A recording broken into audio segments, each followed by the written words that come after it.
CBI এবার সিএমওএইচের দপ্তরে।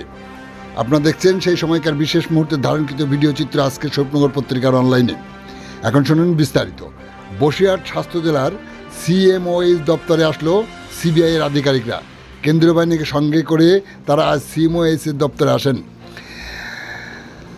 জানা গেছে 2019 সালে সন্দেশখালীর ভাঙ্গিপাড়াতে যে 3 জন বিজেপি কর্মী খুন হয়েছিল তাদের মধ্যে প্রদীপ মণ্ডল ও সুকান্ত মণ্ডলের দেহ পাওয়া গিয়েছিল, কিন্তু দেবদাস মণ্ডলের দেহ পাওয়া যায়নি। পরবর্তীতে বেশ কয়েক মাস পরে সন্দেশখালীর একটি নদীর ধার থেকে মাটি খুঁড়ে একটি দেহাংশ উদ্ধার করে সিআইডি এবং সেই দেহাংশ ময়নাতদন্তের জন্য বসিরহাট পুলিশ ও মর্গে নিয়ে আসা হয়েছিল এবং সেখানে তার ময়নাতদন্ত হয়। সেই দেহাংশ থেকে ডিএনএ টেস্ট করা হবে বলেও জানা গিয়েছিল, কিন্তু সেই তদন্ত কতদূর এগিয়েছিল তার বিষয়ে বিস্তারিত জানতে আজ বসিরহাট স্বাস্থ্য জেলায় সিএমওএইচ দপ্তরে সিবিআইয়ের আধিকারিকরা। দীর্ঘ 3:30 নাগাদ তারা এসে সিএমওএইচের দপ্তরে ঢোকে। এখনও পর্যন্ত তারা দপ্তরের ভিতরে আছে এবং বিভিন্ন বিষয়ে আলোচনা করছে বলে জানা যায়।